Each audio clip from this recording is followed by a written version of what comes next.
I want to thank everybody for the tremendous support. I'm going to Walter Reed Hospital. I think I'm doing very well, but we're going to make sure that things work out. The First Lady is doing very well. So thank you very much. I appreciate it. I will never forget it. Thank you. This series of articles I'm going to be showing you is all from CNBC. They've got an update here that said his campaign manager, Bill Stepien, tested positive for the Rona. Here's a list of close contacts affected so far. I guess Kellyanne Conway announced she had it. Others who have tested positive include Senators Tom Tillis of North Carolina and Mike Lee of Utah. Earlier on Friday, it was reported that RNCC chairwoman Ronna McDaniel tested positive for the COOF on Wednesday. So Trump tested positive on Thursday. She tested positive on Wednesday. Trump's own diagnosis came just hours after the president said he would begin a quarantine process after top aide Hope Hicks tested positive. That was also on Thursday, so Ronna McDaniel had it on Wednesday. I guess the question would be whether there was close contact between them. Now, we're not saying she started the chain or there's anyone to blame, but I had heard some people on the left saying Trump had started it and he's starting a super spreader chain. And obviously, on the other side of things, like the medical side, they're trying to see if they can trace it back to something. So if there was close contact for that, then at least that's one other step back in the chain to where you can trace it. Earlier Friday afternoon, the White House physician said Trump was fatigued but in good spirits. The physician, Dr. Sean Conley, also said Trump, 74, had been given an experimental antibody cocktail treatment and was taking several nutritional supplements as well. Conley said the First Lady, who turned 50 earlier this year, remains well with only a mild cough and headache. The president announced his diagnosis on Twitter early Friday. Yeah, of course, we know Twitter and Trump, we know they go hand in hand. He has since stayed off the social media platform and out of sight, with White House officials providing few updates about his health throughout the day. CNBC, citing 3 people familiar with his condition, reported Friday afternoon that Trump has a low-grade fever. So, given her age and her kind of physical stature, that you would assume that Melania would handle this a lot better. And we learned earlier during the COOF, you don't really hear about this anymore, they kept trying to tell us woman most affected, right? But we learned that men were dying at rates twice as fast as women. I don't know if those numbers have remained. I don't know if it's still a 2-to-1 ratio like that. There was that time, if you recall, it was probably 3 or 4 months ago, where they kept telling us men are dying quicker, but woman most effective. That was kind of like the meme and the joke and everything. Gender, ethnicity, comorbidities, all of those things kind of contribute to who's more likely to kind of succumb to getting this to begin with and showing any kind of symptoms. So, like I said, you would expect Melania, given her appearance, that she would be handling this a lot better than he would. In the 48 hours before he tested positive, and potentially could have been contagious, the president traveled to Ohio, Minnesota, and New Jersey, while accompanied by his staff who did not wear masks. During those events, he may have also been in close contact with supporters who did not wear masks. May have.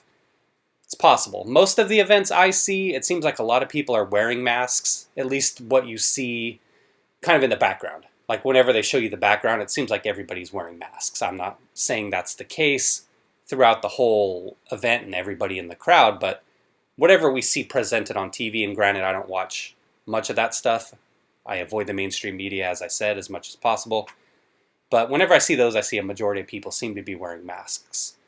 On Wednesday, he traveled to a rally in Minnesota, where Hicks started to first experience symptoms. As the New York Times reported, Trump fell asleep on Air Force One on his way back, at which point it became clear that something might be up. Several staffers started wearing masks by Thursday. Okay, so we take it back a day, so I guess I was off a little bit. So he started to show symptoms Wednesday, then the positive test came in on Thursday. So I guess that timeline with Ronna McDaniel, I don't know if we can discern much from that, since she tested positive on Wednesday as well. Is Joe Biden at risk? Said he tested negative, as did his wife, after standing in close proximity 2 hours during the debate. Even though he tested negative, they say that still doesn't mean he's in the clear. You see Regeneron on the screen going up after a shout out from from whatever's going on. The CDC recommends those who are able to recover at home should only stop isolating if at least 10 days have passed since symptom onset, unless illness is severe. And in that case, they recommend a few more days, obviously. At least 24 hours have passed since resolution of fever, without the use of fever-reducing medications, and other symptoms have improved. So we're really looking at a minimum of 10 days. Even if Trump were to test negative in subsequent days, he still should continue to isolate, public health experts note. How long he isolates might depend on the severity of his symptoms. The 74-year-old president has several risk factors, as we can see, that could increase the likelihood that he'll experience severe illnesses, including his age, gender, and weight. So again, they talk about gender, age, obviously we know, weight. One quick note I would say to individuals out there watching this video, but regardless of how you are physically, and I've said this before, if you can be active, then be active. It doesn't have anything to do with this, but it's just risk factors in general, right? We know that exercise and kind of staying fit will help you lead a longer, healthy life. Now, some individuals may not be able to do anything. Some individuals may be limited in what they can do. But if you're able to even have the basic bit of mobility, go out and go for a walk. Get some fresh air, just kind of a little brisk walk. I see them out there at the beach. I see the old ladies out there all the time pumping those arms like like it's doing something, but just get out there and do something. It's for your health. Again, not tying it back to this, but we want to progress as well in life as possible. We want to live the best life we can as long as we can. When you see this happen, if this motivates you in any way to get out there and do a couple laps around the block, then all the better. And I would say the same thing for him and maybe Melania to a lesser extent, because I'd be willing to bet she works out and probably has a personal trainer that comes to the White House. When he comes through this on the other side, maybe this will be a wake-up call for him to say, hey, even with my hectic schedule, maybe I spend an hour or two less on Twitter per day, maybe I go to the gym. So I'm thinking that maybe that's kind of a positive thing that can come out of it, and I'd be willing to bet that if he put in that extra work in addition to kind of upping his health game, that would give him even more energy, as if he needs that, right? So if you could get out there and this helps motivate you, then do it, because I don't want to see people suffering for things that they can possibly have some direct impact on changing for the better. Former Food and Drug Administration Commissioner Dr. Scott Gottlieb told CNBC on Friday he believes the White House carefully considered all of its treatment options before it opted to give President Donald Trump the experimental CV antibody cocktail from Regeneron Pharmaceuticals. This was a wholly appropriate decision to give him active therapy, and then it just became a choice of which therapy, Gottlieb said on Fast Money, prior to Trump being taken to Walter Reed Medical Center out of an abundance of caution following his diagnosis.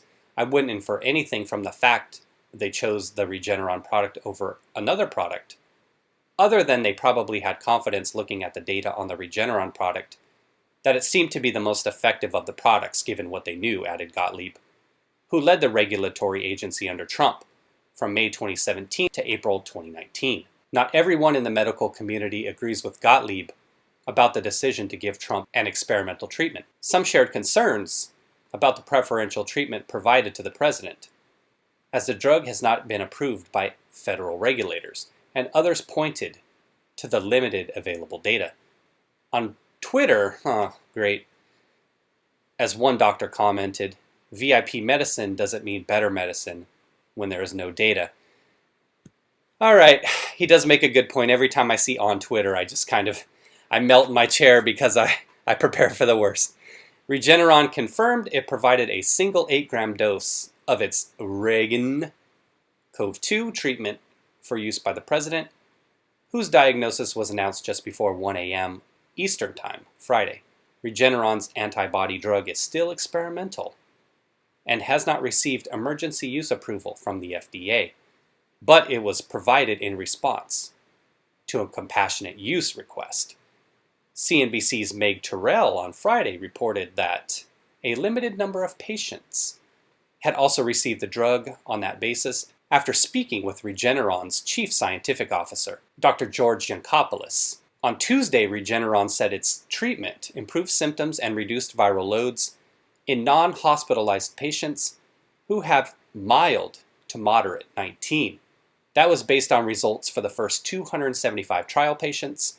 At the time, the company indicated it plans to rapidly discuss the early results with regulatory agencies, including the FDA. Regeneron is not the only company developing antibody drugs. They say Eli Lilly and GlaxoSmithKline are also testing monoclonal antibodies, which experts have viewed as a promising potential 19 treatment. Regeneron's treatment is an experimental shot of lab-generated antibodies that mimics how the body would mount a reaction to a foreign invader.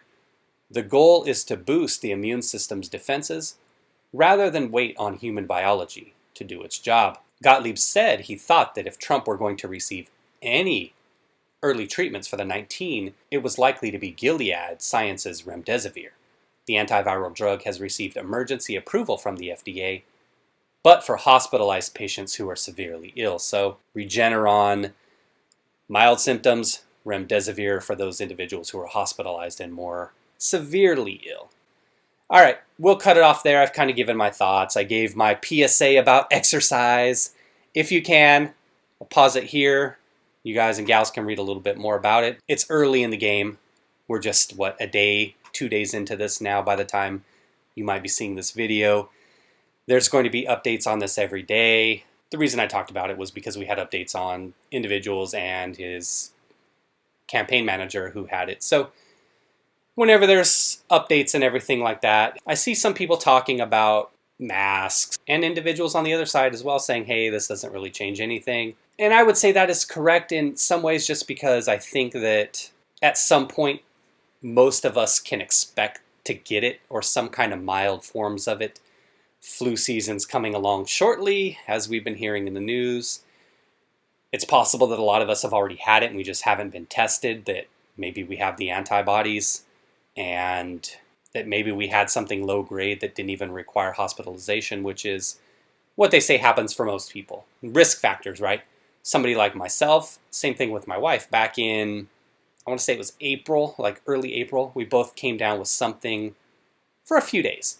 Just mild headaches, kind of mild fatigue, and what I was saying in past videos was it was kind of funny because we didn't even talk about it to each other until after. Like the next day after I had slept and it had gone away. As I said, this had been the case for about 2 to 3 days. And she's like, you know what? She's like, the past couple days I've had a weird headache and I felt a little tired. And I was like, hey, me too. I just didn't say anything. Now it's possible it was something else, but it's possible it was that. Never got tested, never had an antibody test, so how would you know? And that's what they say for a lot of us, is we may have had it, we just don't know. The risk factors aren't necessarily there for us. Age isn't a factor. Maybe gender is a factor for me. For her, age is less of a concern because she's younger than me. And even though she's a POC, she isn't one of the POCs that fit into the categories that we've seen that get it more often, right? It was Latinos and Black individuals. Comorbidities aren't there for either one of us. This video is going on and on. I just wanted to talk about my experience. But in either way, if you can get out and be healthy and exercise in any way, and this motivates you, as I said earlier in the video, then so be it. That'd be a good thing. And if it motivates him, that's a great thing as well. But have a good weekend, everybody. Be well. Get some sun. Get some exercise. Take care, everybody. Thanks for watching.